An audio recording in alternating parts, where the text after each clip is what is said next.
All right, everybody. Welcome to the next episode of the Proptech Genius Show. And the genius today is Kevin Shtofman. Hey, Kevin. How are you?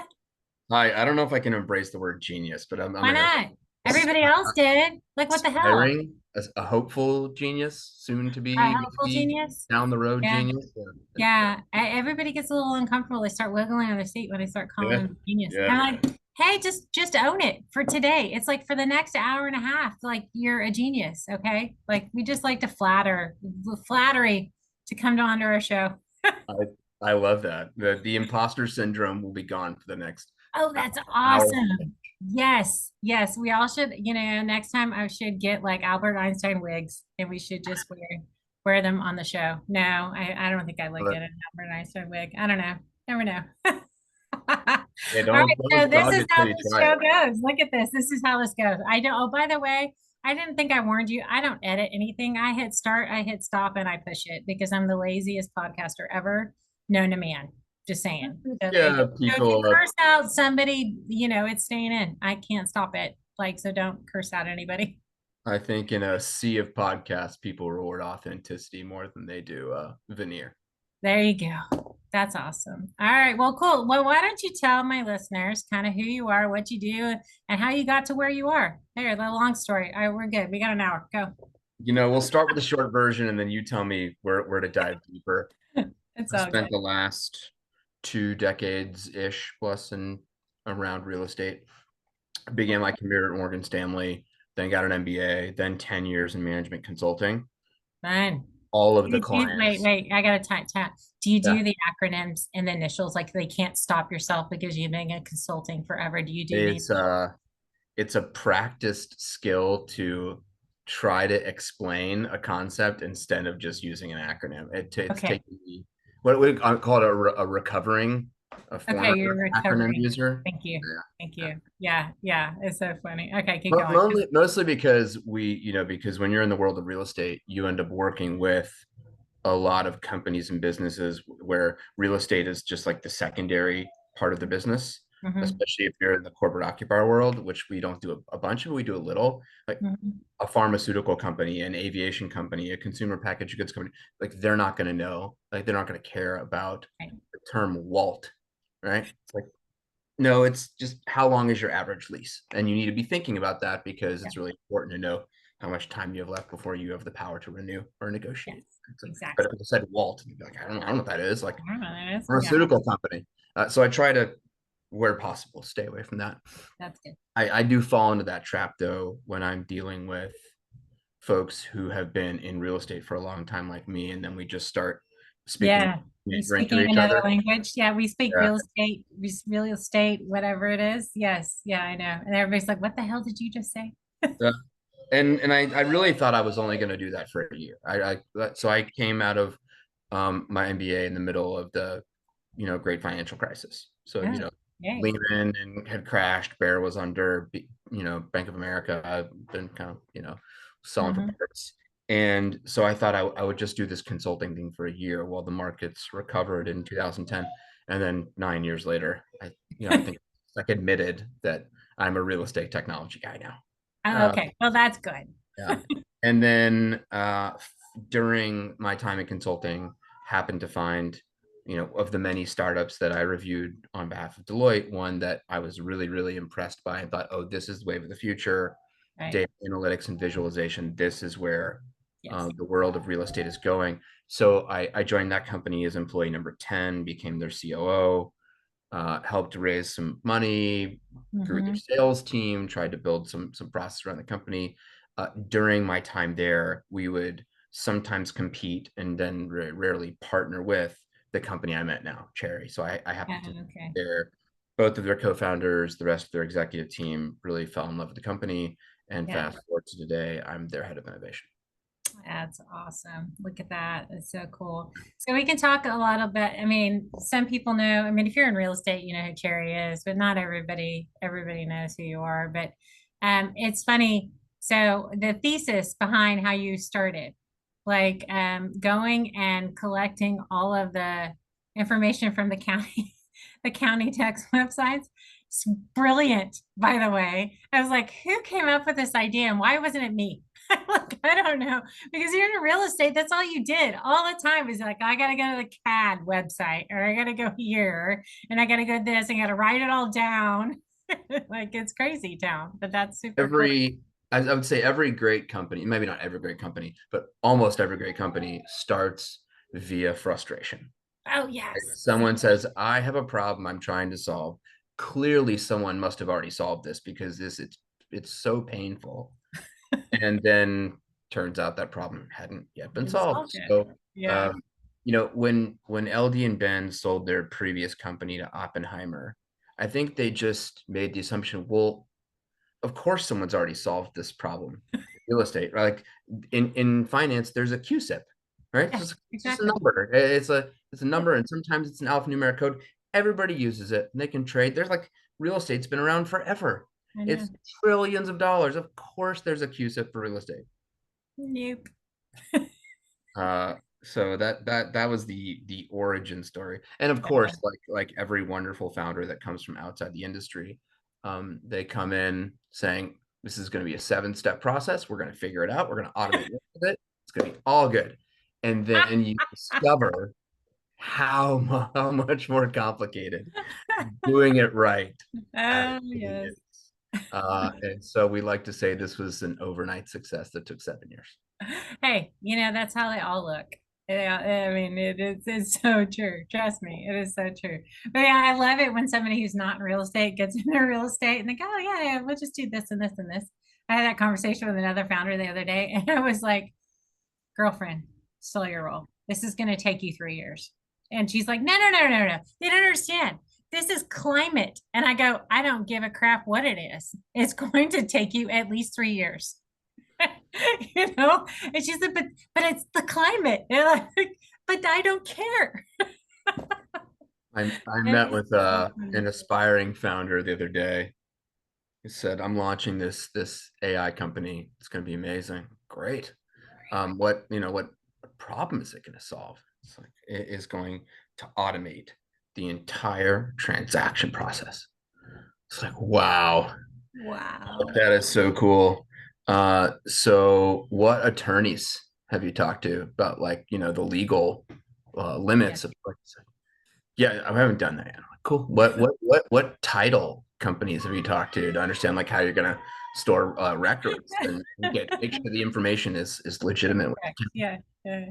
It's like, Yeah. oh, we're just gonna bypass them. Interesting. Oh, yes. Okay. What brokerage firms have you talked to understand like how you get data so that you can match the buyer with the seller in order to automate the transaction?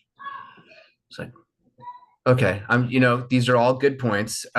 Clearly, there are more steps to be done. Yeah, Oh no, boy. better to learn this lesson now before. I know. Yeah, you saved them like years of heartache and money thrown down the drain because they didn't know how to ask the simple questions. So Yeah. look, no one's immune. No one's immune from that. At Cherre, we at a high level, right? We're a data management company. We're just trying to help companies ingest, integrate, validate Right. information, regardless of whether you enter the data yourselves into a system, whether you buy the data from someone else, whether Mhm. you get the data from partners that you're working with, regardless of where it comes from, it all Right. needs to be integrated together. And like, there's no standard to do that. Like everybody wants I the know. standard model, but like, why would the standard for market rate multifamily be in any way similar than last mile industrial logistics or life sciences office real estate, Right. right? Or even within the same property type, right? Right. Why um, an apartment building for a 25-year-old young professional be the same for a family with 2 kids who are getting vouchers for affordable housing, or a Mhm. military family that has very, very strict limitations on where and what they can rent and buy? Mhm. Like and that's going to happen with every property type. And not only that, then you move to another geographic region and they have different tenant protections, tax laws, local accounting submission rules, right? It's like the matrix gets really, really vast and complex really quickly. And I think that has been the power of getting feedback from clients and prospects saying, look, what problem are you trying to solve with data? And let's work backwards and just make sure you even have access to that information. And if you do, great, we can integrate it together and talk about the model that needs to be built. But then we can also discover what information is missing and Mhm. which partners we work with that might provide that data that you can then buy and integrate. Yeah, I think it's also super cool when you talk with a customer and like they bring up the stuff you never even thought about, right? And they're like, "Hey, I really need this because this is what we're doing." And it's so good because especially your initial customers, they kind of like your partial co-founder almost and like helping you develop product, right? I mean, it's super cool to see what they go, "Oh yeah, can you do this? Oh yeah, can you do that?" And you're like, "Oh yeah, yeah, yeah, I'll put it on the roadmap." You know? There's a running joke. It's I'm not going to call this person out specifically. There's one person on our Hmm. sales team who, by the way, is fantastic. But Okay. it's how far ahead of the roadmap are they selling? Is it like just one quarter, Oh, or is it more than one quarter? Yeah, because we are always getting questions. yeah. Yeah, I know. Oh, yeah, we Oh, can do that. Oh, yeah, yeah, yeah, we can do that. our comments embedded in the dashboards. Sure, I'm like, Sure. we're testing that, but it's not, not a platform. Is you have an AI engine on top? Yes. Well, it's not a lie. It does exist in one product that we have, but not all of them. So there's just like a lot of embellishment sometimes happens. But Like the more we get salespeople. asked a particular question, like Mhm. the more we know how valuable that is to the market, and Yeah. like all of a sudden it has a higher priority in the roadmap. I will tell you, I don't know if you know Stash Skelezinski, but Uh, he's a broker and he's with, I'm going to space, Capstone. Oh, thank God. I'm old. Capstone. He's with Capstone, but he uses your data. And I don't know if you know, so I was telling LD, he built an AI tool using your data. And they can predict when a multifamily commercial real estate transaction has to occur. Like they can get really, really super cool with, and their engine's learning, so they can predict it with even like 48% accuracy now. Either they have to sell it, or they're going to have to refi it, or they're going to have capital call, or something's going to have to happen on this property based off of using your data. and So it's it's going to be super cool. amazing how quickly it gets from 48% to what is a much higher. Yeah, So yeah, just I the, know. the rate of acceleration, the rate of change in Yep, this industry given technologies is just, it's almost unfathomable, right? I think I I was know. using spreadsheets like 10 years ago. Yeah. Like we really depend on feedback from clients. Like we sometimes we just, we don't know what we don't know. No, no, for sure. But I love the AI and just how fast everything's accelerating. Like even startups like 2 years ago are outdated, right? Because if they don't have an AI component to them, right? Or even like looking like so on my startup, we use AI on the data capture side. Like I call it phones and drones. That's what we do. We use phones and drones, right? But I'm more concerned about making sure the data is right. And is it easy to collect and easy to maintain? I'm so focused on how do we do that and how can we use AI to do that piece of it? Because the LLMs aren't going away. They're going to be there forever until we die. Like, I mean, we're going to have an AI component of that side of Yeah. it, but I'm just more focused on how do we get the data right? How do you collect the data? And I'm assuming the same for you. Like, how are y'all doing?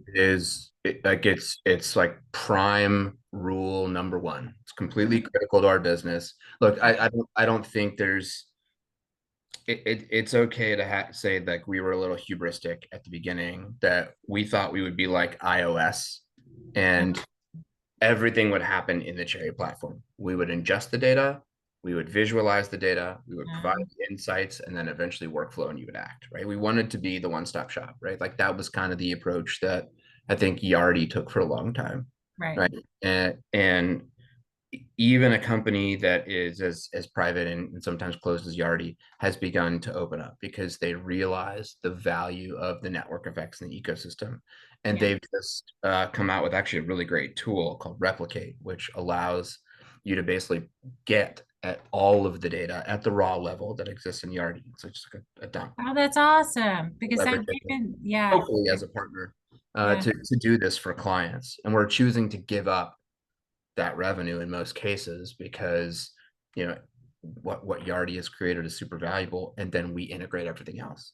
And Hmm. that was the other lesson was clients will always want control of their information. Like everyone gets upset when a prop tech company says, we have the rights buried in the contract to take your data and anonymize it and then go sell it to somebody else. It's like, no, Mhm. it's your data, right? And the real value in data doesn't come from it just existing, right? It comes from integrating it with other sources and then doing something cool with it. And what we discovered was, although that's the exciting part of the business, right? Visualizing information, creating workflow, putting models on top, that Mhm. is a very, very crowded, fragmented, complex, highly service driven part of the market. Yeah. Like if we want to be a valuable software company, Mhm. and less time in what I would call the last mile of the business, Yeah. and spend almost all of our time at the initial stage, which is the hardest stage, to pull together, integrate the information, and then Mhm. show lineage and observability so you know exactly where the data came from, when it arrived in the platform, if That's it cool. passed all of your validation checks, if there were errors, what caused them, who's responsible for fixing them, and do all of that in a way that is as frictionless as possible. So by the time the information actually gets into like a dashboard or a report or downstream into another system so that Right. the leasing team can use it, the acquisitions team can use it, the investor relations team can use it, the executive can be sitting at his or her iPad on the road and looking at information like that. That data is trusted because Right. once you get trusted data, then you get the cool stuff. You get, well, what should I be paying for this acquisition? What triggers are going to blow up this deal and will make me not want to bid on it? Right? What partners are my best outperforming brokerage partners or worst partners? Who are my best and worst property managers? Who are my best and worst capital raisers? Who are Right. my riskiest tenants? Right? Like being able to like answer those questions quickly and then make decisions. Like that's where the business gets outsized proprietary value. That's where they build alpha. That's where they build signal. And you can't Right. do unless you have trusted information. And like that's what we're betting our company on. And we're slowly walking away from the stuff that, looks a lot sexier and shinier. And then we're relying on partners that we trust to do all that work or the clients Yeah. themselves. Yeah. No, but the whole data quality aspect to everything. Yeah, because at the end of the day, well, okay. I wasn't going to pick on people, but I'll pick on somebody. CoStar's data is about 80% right. Like if you were gonna use, you couldn't use, I couldn't use CoStar's data, and they're, they're friendly to us, so in the council, so I'll be nice, but I think they know that too. I don't think it's not something that they don't know. I think they know that their data is pretty good, but it's, but the problem is they're reliant upon all of their systems that they use, right, through the property management company, through the lens of, do I really want to tell the truth? you know, and do what, I remember as a multifamily, way, way, way back in the day, as a multifamily property manager, they're, what are you leasing your one bedrooms for? I'm like, I know your coaster. I ain't gonna tell you, I'm gonna lie, because I don't want them to really know, right? Because I didn't want anybody to know. It's So, a, it's a chicken and egg problem, right? Because like CoStar, for all of the negative things they could send about them, they've spent years and tens of millions of dollars, in some cases hundreds of millions of dollars, to make sure they get as accurate as they can, I at know. as high of a coverage rate as they can, with as good of a refresh rate as they can in each market and they're in. And it's really hard to compete with that. Yeah. But it's kind of like some people will come and ask me because Cherre looks at so many companies and partners with a bunch. They say, "Who sucks the least?" Right? We're coming in with realistic expectations, like just like who's the tallest short person, right? And like let's start there, and then like For sure. augment other sources on top to try to get as Yeah. close as we can to 100%. Yeah. There are other models out there. CompStack uses a give get model, and so maybe one could argue that the efficacy of that data maybe is going to be better because you're submitting your own comp information to get access to the other comp information, but there's still the chance that you could be Yeah. fudging as well. So you just in most of our cases, in the Cherre hierarchy, it is data you enter yourself, you Mm, trust the most, data that you get given to you from trusted partners, be mm, joint venture partners or property managers. Like they're incentivized to give you accurate data. They're the yeah, second best. yeah, And then data you buy, is then third best. And so you're going to want to probably buy multiple sources if you have the budget to do so, and then triangulate that information to some sort of average, or as AI gets smarter, statistical models that can yeah. get rid of some noise or some outliers.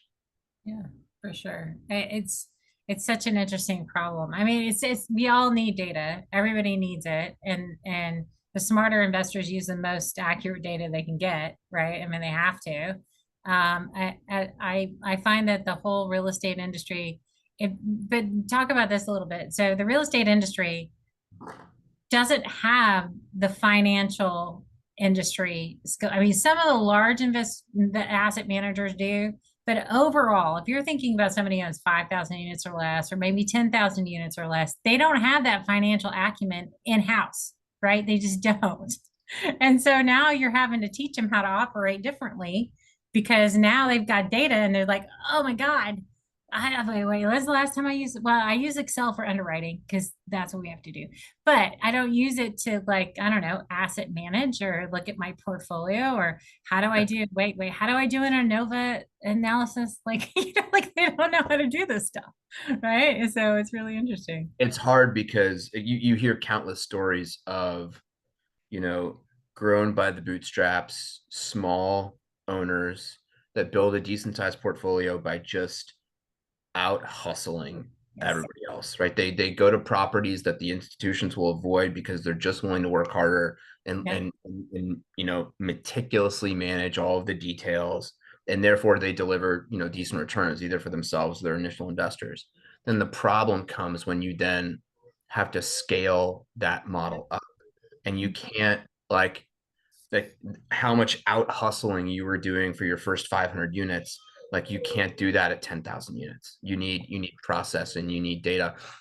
And so I think a lot of these companies that get stuck in this, what I'd call it, the mid-market chasm, Yeah. where you don't really yet have, you're not managing enough capital to take a small percentage of that budget and buy data that's going to help you outperform in certain markets. But now you're a little too big and you can't just go hustle and fix the problem. So a lot of companies get stuck in that, like, Yeah. 2,000 to 6,000 unit, Mhm. um, where versus like these massive, massive companies that people love to hate on, like their power, unfortunately, I think is going to increase over time as you get access to more information, because they do have the budget and Yes. the willingness to buy all of that data to find an advantage, to go to East Austin before it became what it is now, back when it's like, sketchy. uh, Yeah. like when companies have the budget to buy data, they're going to outperform. So I think a lot of these companies are going to have to decide, like, if they want to get through that chasm, are they willing to overinvest, and can they convince their investors, hey, like, returns in over the next 18 months are going to be a little lower because we're spending a larger percentage of our budget on data than likely would look like ideal right now, but it's going to give us the value to then outperform by the end of the fund's life cycle. So you need to just, like, trust us. Or someone can say, look, I don't want to play this arms race for data game, and I'm just going to run a nice lifestyle business managing a few Okay. properties and then doing really, really well and cash flowing, and making, quite frankly, becoming long-term rich in the process. You just have to make that choice. Yeah, for sure. I mean, they hit the wall, right? You get it. Like, I mean, I was on, I can't remember, 3,000, 4,000 units, and I felt it. It's like this huge wall that you have to, not because your investors demand it. They want you to have all these systems and all this stuff in place and all this stuff, but you're not bringing enough revenue to support all these systems and all this stuff in place in order for you to, like, push through that. So you almost needed, what we needed was like an investor in just to do the operations of our company to grow and scale, right? I mean, we couldn't get it through fees. There's no way to get it through fees, Exactly. right? So it was really super interesting when I got there, but I felt it completely. And I just got out of the game, got into tech. But Well, it's not impossible, right? As you can yeah, see, like you were able to achieve it. I've seen a few examples of this in the market, right? Chris Powers at yeah. Ford Capital, what he's done in kind of Fort Worth and Texas around the Class B industrial space. Yep. Zach Haptonstall and Rise 48 Oh Equity with yeah, Rise 48. Class Those guys are good. Class Yeah, B Robert. multifamily, right? Yeah, They've figured out how to try to take what is a pretty meticulous process and scale it up. So it's not yeah. impossible. It's No. just it's rare. Yeah, no, it is. It is. You really have to, I don't know what if it's eat rice and beans and then the initial stage and you're not, save up your pennies because if you really want to scale and grow, you can't, live high on the hog at your 500 units, like Yeah, as an you know. 80s kid, we do a lot of references to ramen noodles, right? Ramen noodles. Yes, ramen noodles. That was like at the college dinner of choice, Yeah. exactly. Well, like when I'm looking around, this is like during the dot-com rise and fall, like it's Yeah. summer of year 2000, and here I am in Oh a dorm yeah. room, like everything's going up, everyone's printing Yeah. money, and I'm like, Mhm. well, which flavor of ramen am I gonna have for dinner tonight? Which am I gonna go crazy, spice it Oh up? yeah, were you in Austin at that time? It was party town in 1999 in Austin. If you had a .com after your name, people threw money at you, and it was how big your office was and how you had this and all of the, it was like I remember that. I was at IBM in Tivoli in those days, and it Uh, was crazy, I crazy. I remember meeting a lot of people that would be, so they're maybe what 5 years older. So it's in the year 2000. I'm in college, and they've been out for a couple of years, and they're saying like they're multimillionaires. And I'm like, how? It was just paper wealth, right? Because then 6 months later, you run into them, Yeah, and like they're like applying for a mid-level manager job. So it's like they're starting to bust. Like yeah, I know. I'll be Yeah. ready for both of those outcomes. Yeah, I was there was a CFO of a startup who went and they got acquired by IBM, and I tell the story all the time. She went and bought a Porsche because she thought her little stock was now the same at equivalent to IBM stock. And somehow no one gave her the memo that there was a conversion ratio. And so she thought she had made it. And she is now a billionaire because her little $1.20 stock is now $1.20 IBM. And so, yeah, did not get that memo. And then I had to go deliver that hard stuff. I was doing M&A at the time, and I had to go sit down with her and go, girlfriend, there's a conversion ratio. It's basically nothing. You got nothing out of that whole acquisition. So good to learn those lessons though, young. Yeah, That's why like I think entrepreneurship is so much more popular when you're younger and you're idealistic and you can just attack a problem not knowing how yeah, complicated it is. Sometimes when you know how complex a problem is, you might avoid trying to solve it. yeah, There's just something about like, let me just run through the wall and see what happens. And exactly. And so what we if it can do. works, great. And if it doesn't, well, awesome. You learned a lesson before you had a large family and a mortgage and all those things. Exactly. Where you have to you worry a little. You worry a little more. Yeah, Uh, no, no, for sure. So where's Cherry headed next? What are y'all thinking about doing?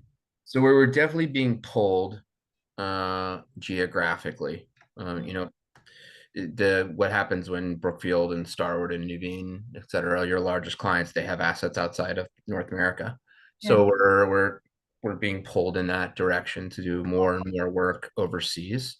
Mhm. Uh, so I would say a lot more growth in Europe, Middle East, Africa, that Yeah. region.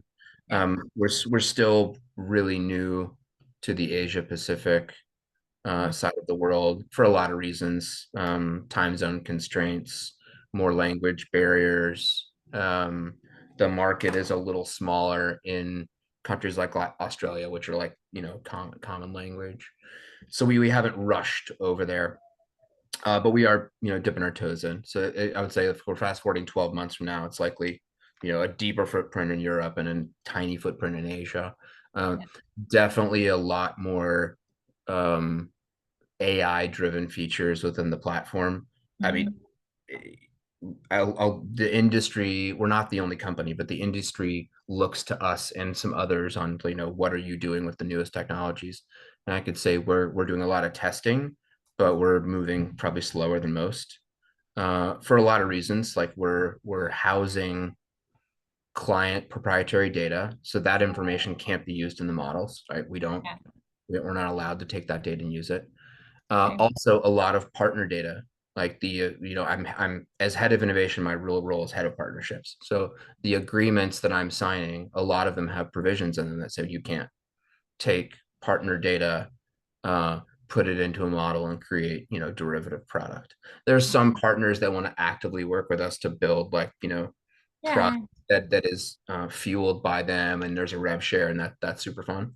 Mhm. But we're, again, right, pretty careful with what goes in the models. We're excited about where AI is going. We're probably testing 10 times as much as another prop tech company might before something is live and in production for our clients. Um, and then I think the last thing will be, it's turning more control over to clients. So creating more of a self-service environment where you can turn on and off connectors of data. You can turn on and off licenses. You can turn on and off access. You can edit your own outputs embedded in the platform. So it's basically making sure that we're core infrastructure like you would have for, Snowflake or Azure, which obviously are some of our largest partners. We depend on these infrastructure data warehouse companies to be the back end support for analytics. Mhm. Uh, and so basically being that infrastructure and then turning over most of the control to everything else to our clients. Very cool. So they can use your platform and configure it in a way that they need and little more specific to themselves, or they just get to play and tinker. Well, it's both, right? Mhm. So what we've learned is we need multiple environments. We need Um, an environment that's really designed more for testing and the technical teams at a real estate company that are mhm. doing all the important work of Yeah. building validation rules, testing APIs, and giving us feedback on what's working and what's not working before anything is actually visible to the business. And then Yeah. the business is getting access to platform and saying, it would be great. Um, Not just seeing aged receivables in a building, but like understanding trending payment terms by my tenant. So Mhm. they're paying on time, but they're paying at a later date each time. I want to know that. Yeah. Not a use case we would have even thought of without clients telling us directly. We just thought 30, 60, 90 is what you need. They need to say, no, we need, they're on time, but they were always paying on this one date every single quarter. And now they're paying a week later. Okay, Yeah. what does that Okay. mean? Right? It's just Very cool. little use cases like that, how they want to analyze data. That's all driven by clients. Yeah, that's cool. Yeah. Yeah. So, what made you join Cherry? What was it about Cherry that made you join them? Well, I got some really, really good advice by well, actually Cherry's chief strategy officer, name's Tom Kwong. We used to work together back when I was in consulting. Mhm. And a lot of people would find some tool that they became an expert at, right? They became a Yardi expert. They became a Mhm. BTS expert. Oh, Right. They picked the tool and became the expert in that tool. So people would depend on them. And the advice I got from her was like, you never pick one tool that serves one use case or one part of the market, because market cycles happen. yeah. And a hot property type today could be very out of favor tomorrow. A hot technology today could be out of favor tomorrow. Um, Mm. and so when I noticed that Cherry is trying to tackle this data management problem for all property types in all regions at all life cycle stages for all personas, but focus specifically on real estate, it's like, Right. oh, this is going to be a massive company. Right? The TAM is large enough to matter. The use cases are wide enough to matter, Right. but you can also focus only on the things that help companies find deals, underwrite risk, optimize management once you own it, and then after you sell it, advertise the track record if you're an owner or manager. And then Right. if you're an occupier, do the same thing in opposite, right? Mm. Understand. where your obligations lie, where your people are, how to optimize the space that you use, right? Like we're not building more land, but we are building more buildings, and the data that goes into the acquisition and management and occupation of those buildings will always be in flux, and therefore there will always be a need for our platform. That's why we're so excited for this. Um, but we don't have the hubris to think that like we're going to be the only company in the space that's doing this. No. We just happen to be fortunate enough to where, you know, we saw this problem early. So we invested early back when, look, I'm not going to say money was free, but I mean, I think we all remember like 2021. Oh, It, yeah. it was crazy times. Valuations were high. You could raise a bunch of money at low interest rates. And Yes.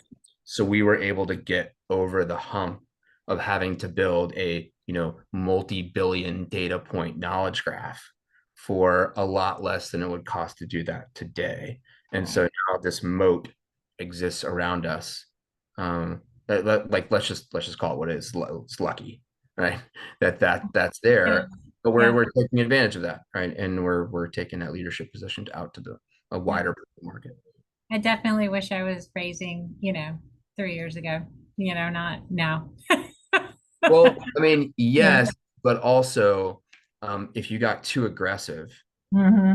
how much money you raised back then, and created Yeah. maybe an artificially high expectation that you would then have to grow into. We Yeah, see that's a lot true. of well-meaning, really intelligent founders of otherwise good prop tech companies got really over their skis Yep. and raised at a valuation that was 3 times higher than it really should have been. And they should have just raised a lot less money at a more reasonable valuation to like build the business in a Right. sustainable way. And now a lot of those companies have either gone under or they've taken massive down rounds and they've had to lay off half their company and kind of start Right. over. And the reputation that sends in the marketplace That's true. is dangerous.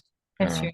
But Mm. I don't think I could have done my company. I say that, and yes, I was talking to Daniel Cunningham from Leonardo 24/7 the other day, and he's like, Amy, I know you wish you had $10 million. I know you do. And like you would be like, you could breathe and it would be fine. He goes, but you are going to make better decisions if you have to go chunk by chunk and figure this out than you would if you got that $10 million because you blow it. And like everybody else did in 21. And now and we're like, okay, Daniel, thank you for the encouragement. It's fabulous. But yeah, but no, I feel you, and I know there's a lot of companies that got that, and but I don't think there's any way we could do our company if we did not have the access to the AI tools that are today, because our data collection and everything we're trying to do around data really is facilitated by AI. Like, I mean, doing what we're doing without AI would have been painful. I know it was because I did it when I implemented my properties. I didn't have AI. I was like clipboards and paper, man. It was awful. The number of hours spent doing a task that you could now accomplish in seconds with AI. I No, know. it's a little bit of a double-edged sword. So Yeah. I'll say it's like, well, maybe not equally. It's probably 80-20 good to bad. The Yeah. 80% good is like now you can just do so much more with less, right? Yeah. You can compensate each of your employees at a little bit higher rate because you know they're going to be a lot more productive. And by paying them more, hopefully you keep them more loyal to your company, and then retention is higher, which is good because then tribal knowledge stays within your company. The downside of some of the AI stuff is because you get the easy button, because you get to skip the steps, you don't actually learn what went into the process and why you were trying to solve a particular problem. So sometimes like slogging through, struggling through a particular process makes you appreciate how critical and important that process is to the business. And Mhm. then you're ready and you notice the edge cases. Like you notice like all the things you might not notice when a tenant is moving out and you have to make the unit ready for a new tenant to move in, all the little steps that go into it. If you just used AI to give you a quick process and you started following it, you just wouldn't be ready for the surprises that come during that move in, move out. And that's just one example in multifamily, right? Like this happens in every property type in every region. Like sometimes there's value to like, especially in the early days of your career, having to suffer through doing something manually and not getting an immediate answer and having to make a couple phone calls to people within a network that you're building and creating, a group of trusted people to go ask a question to. Like without that, if you're just like fully dependent on the magic AI machine, Right. the magic AI machine might tell you to go do something. It is a very wrong thing to do. But because you don't know and you've never done that process before, you might say, yeah, Right. I should totally buy this, supposedly oceanfront property in Arizona. I should totally like go build this shoddy. Oh my God, you just made a George Strait reference. Oh my Lord. Ah, no, okay. Now you're cool. I was a little nervous, so we're gonna get through the whole. Oh, that is too funny. Yeah, that was for all those people who don't know country music. There you go. Look up George Strait. There you are. There you are. So sometimes, like, I just have an appreciation for Yeah. taking the long way around. Uh, Yeah, no, I get it. I get it. you can make quick decisions that have small consequences if you're wrong, Right. but decisions that have very, very large consequences if you're wrong, just trying to do it quickly and automate in an automated fashion. I would just encourage you to like take a beat and always have an extra set of eyes, an extra set of ears, thinking about how to do that process. Right. Yeah. Wait till we have AI checking on AI, you Yeah. know, because it'll happen at some point. There'll So be it's a already higher it's already level happening. intelligence AI, its manager checking on the worker bee AI person. You Well, know? so you already probably are using this without knowing it in how you might schedule meetings. Like Yeah. someone sends you an email and you're out of office and you have an AI bot respond to that out of office saying so and so is on vacation. If you'd like to book time, click here with the booking link. And then you like their AI clicks the booking link, looks at availability, sets a time that has already been pre-configured by your AI. And all of a sudden, now you have this meeting on your calendar for 3 days after you got back. And then the email summary has been sent to you as a description in the building invite, in the meeting invite, so Yeah. you know what the meeting's about. Like that stuff's already happening. Right. It's probably happening in the most boring stuff, which is usually when it's the most helpful. Yes, exactly. No one wants to slog through that kind of stuff. Yeah, no, for sure. Yeah, it is super, super helpful. We could probably talk for like hours Yeah. Yeah. on AI and data. I like geeking out over AI and data, but this has been cool. This has been such a cool conversation. I'm so glad you came on to my Yeah. show. This has Thanks for been having me. yeah, for sure. So if somebody would like to reach out to you and your AI bot would respond to them, how would they do that? They can just reach out to me directly on LinkedIn. Just Kevin Shtofman. Finally, find me, and we can avoid any AI infused communication. Really? But if you do reach out to me on LinkedIn, like give me some context, like the number, I'm sure this happens to you. The number of people that will send me a message, and it won't be that, right? It's some bot they've done to like automate a bunch of reach out. Hey, I noticed we have a bunch of mutual connections in common and we could help each other. And then I look and we have zero connections in common. Like Yeah, AI yeah, just reached out, blanketed 5,000. Like, just please don't be that person. Like, you have some, if you want to build a relationship, do it genuinely. yeah. You should see me. I have copy and paste errors still because I'm still actually for the person that's actually doing the communicating. And it's usually like, hey, thank you for connecting with me. But I'll copy and at least copy and paste. I won't do AI. But then I'll get these copy and paste fails. Like it's so bad. And I'm like, I am so sorry. I just called you Eric and your name is Melissa. Uh, And I'm yep. like, copy and paste fail. I really do want to connect with you. It'd be great, you know? So yes, I do. So it's really like if you're on LinkedIn with me and you get a message from me, it's really me Yeah. that's doing this. I really want to reach out and connect with you. And I even mean, I might be copy and pasting. It's fine. again, authenticity beats veneer. Yeah, no, I'm with you. Well, this has been fun. Thank you so much. This has been Yeah. super cool. And I'd love to have you back at any point in time when y'all are doing like, I don't know, blowing up something or doing something other. Always come back. Be awesome. All Love right. it. All right. We'll see you soon. Take care.